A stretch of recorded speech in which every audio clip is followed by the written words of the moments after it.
नमस्कार। आज हम पढ़ेंगे कक्षा 11वीं की पुस्तक आरोह के पद्य भाग में संकलित भवानी प्रसाद मिश्र द्वारा रचित घर की याद कविता।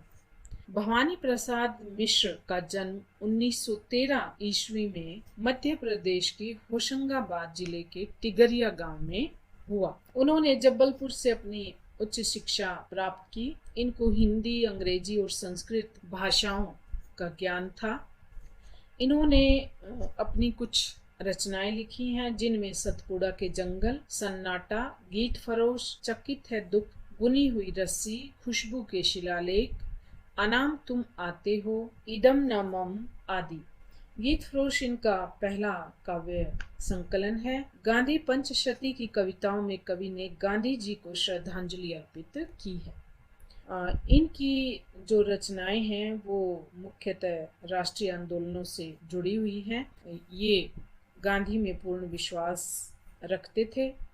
इन्होंने गांधी वाङ्मय के हिंदी खंडों का संपादन कर कविता और गांधी जी के बीच एक सेतु का काम किया था। इनकी कविता घर की याद, घर के मर्म को उद्घाटित करती है।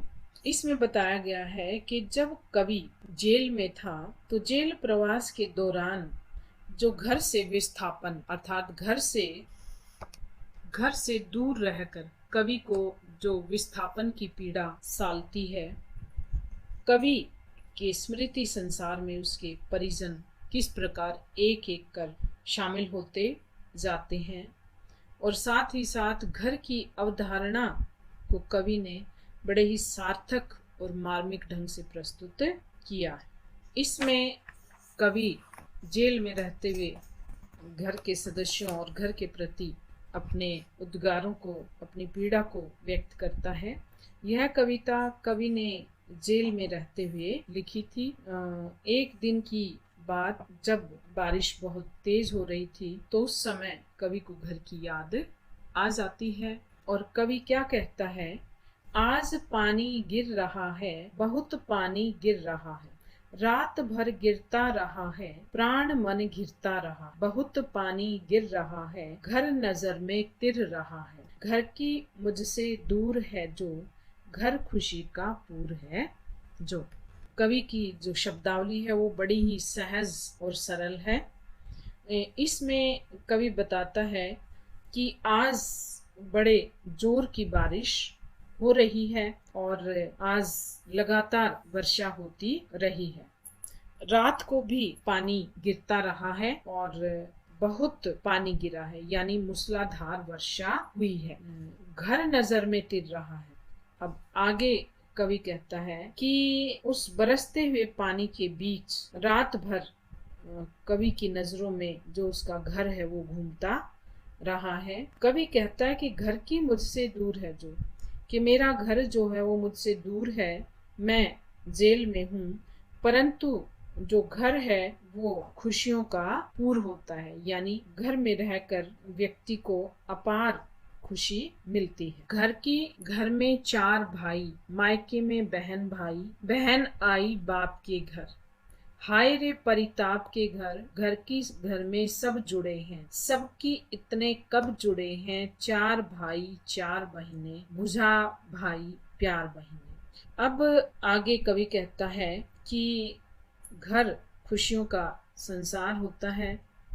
अब मैं घर से दूर हूँ और वह याद कर रहा है कि घर में उसके 4 भाई हैं और जो उसकी बहन है वो भी ससुराल से अब मायके यानी पिता के घर आ गई है।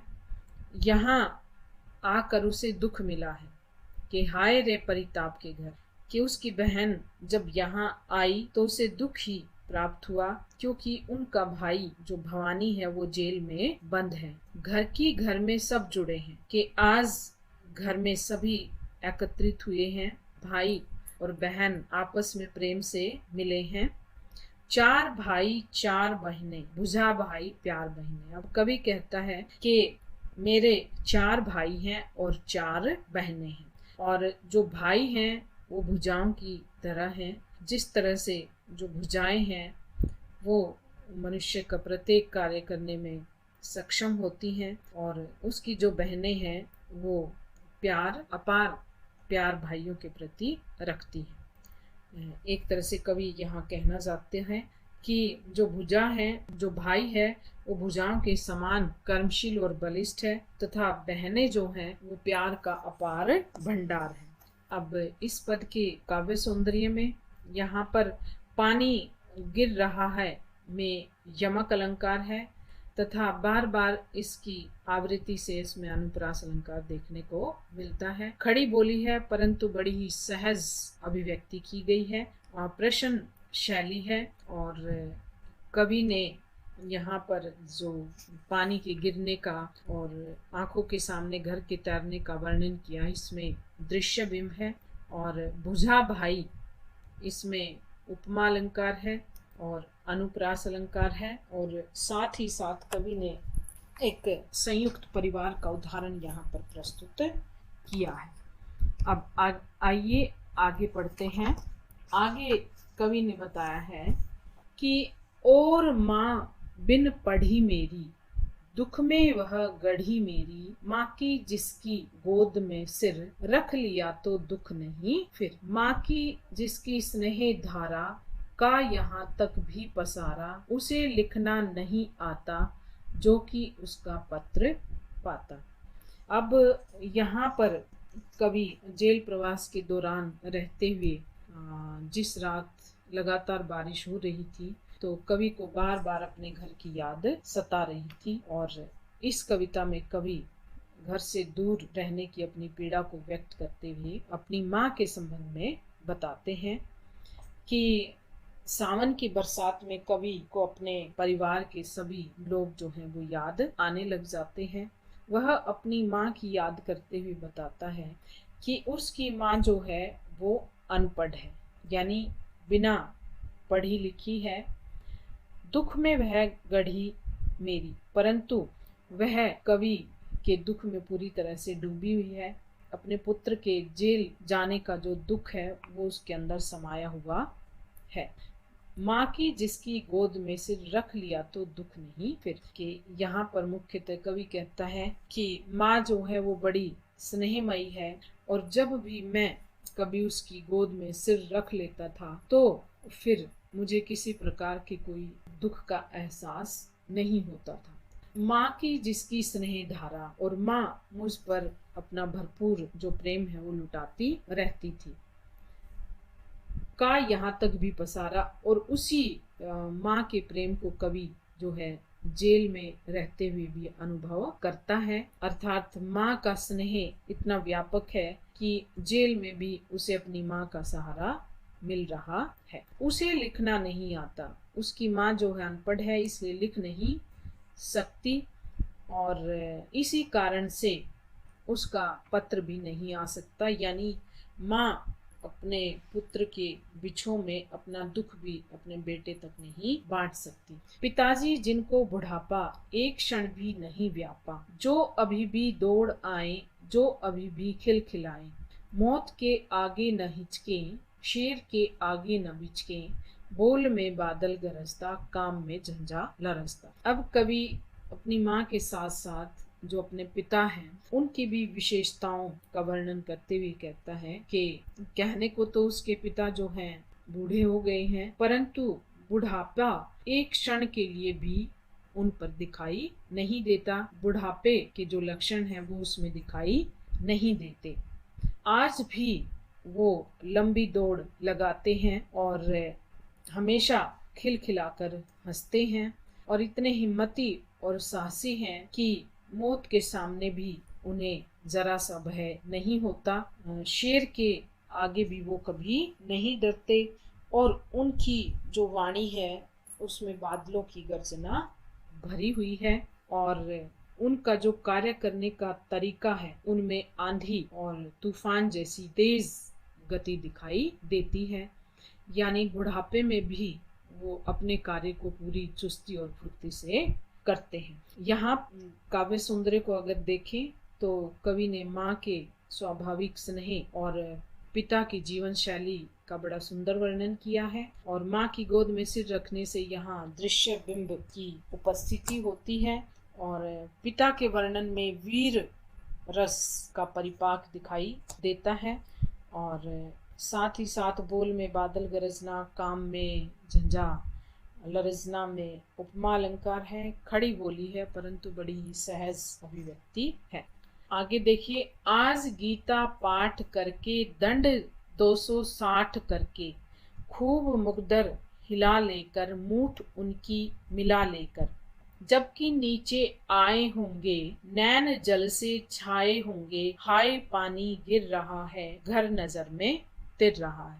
अब यहाँ पर कवि को जेल में रहते हुए अपने घर की याद सताती है, जहाँ वे एक तरफ पिता के साहस और हिम्मत का वर्णन करते हैं, वहीं पर पुत्र स्नेह में वो कमजोर भी दिखाई देते हैं कि पिता जो है वो धार्मिक विचारों वाले हैं, इसलिए रोजाना गीता पाठ करते हैं और साथ ही दंड बैठक भी लगाते हैं और दोनों हाथों से मुकदर हिलाकर वे उसकी मूठ को मिलाते हैं और ऐसा करके जब वो नीचे आए होंगे तो पुत्र को याद करके उनकी आंखें जल से भर आई होंगी, यानी उन्हें अपने पुत्र की याद ने उनकी आंखों को नम कर दिया होगा कि सावन में बारिश हो रही है, तेज मूसलाधार वर्षा हो रही है।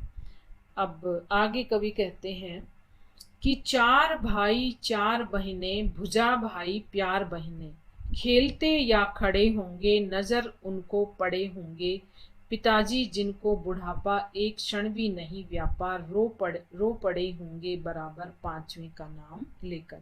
कि जब नीचे वो आए होंगे तो अपने संतान को देखकर कि वैसे जो उनकी 9 संतान हैं और 4 भाई और 4 बहनें घर पर हैं, परंतु जो 5वां भाई भवानी है वो जेल में है, तो उन भुजाओं के समान कर्मशील भाई और स्नेह के भंडार बहनें जो हैं वो या तो वहाँ खेल रहे होंगे और या फिर खड़े होंगे, और जैसे ही पिता की आंखें उन पर पड़ी होंगी, पिता की नजर उन पर पड़ी होंगी, तो वे पिता जिनमें बुढ़ापा दिखाई नहीं देता, वे इस क्षण कमजोर हो गए होंगे, रोने लग गए होंगे।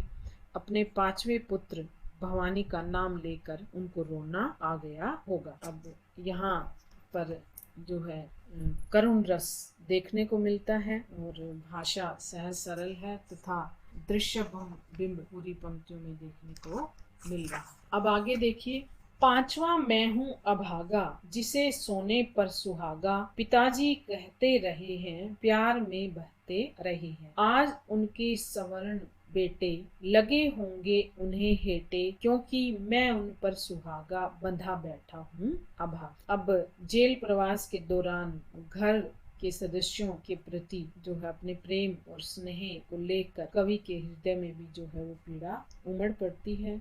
उसी पीड़ा को व्यक्त करते हुए जो कवि हैं वो बताते हैं कि कवि अपने पिता का अभागा 5वां पुत्र है और वह उनके साथ नहीं है, परंतु फिर भी पिताजी को भवानी सबसे प्रिय थे और जब कभी भी सब बहन भाइयों की बात चलती थी तो पिता उन्हें हमेशा अच्छा बताते थे, सोने पर सुहागा कहते थे और भाव विभोर हो उठते थे। आज उन्हें अपने सोने जैसे कि आज उनके सवर्ण बेटे, सवर्ण मतलब सोना, कि आज उनको अपने सोने जैसे पुत्र जो है वो तुच्छ दिखाई दिए होंगे, क्योंकि वो जेल में है और उनसे दूर है, और क्योंकि मैं उन पर सुहागा बंधा बैठा हूँ अभागा, क्योंकि उनका जो सबसे प्यारा पुत्र है वो अब उनसे दूर जेल में बंधा बैठा है। यहाँ कवि ने प्रस्तुत किया है कि किस तरह से पिता का अपने पुत्र भवानी से अत्यधिक लगाव है। साथ ही पर सोने पर सुहागा मुहावरे का सटीक प्रयोग यहाँ देखने को मिलता है। अब जो कविता का शेष भाग है वो अगली वीडियो में। धन्यवाद।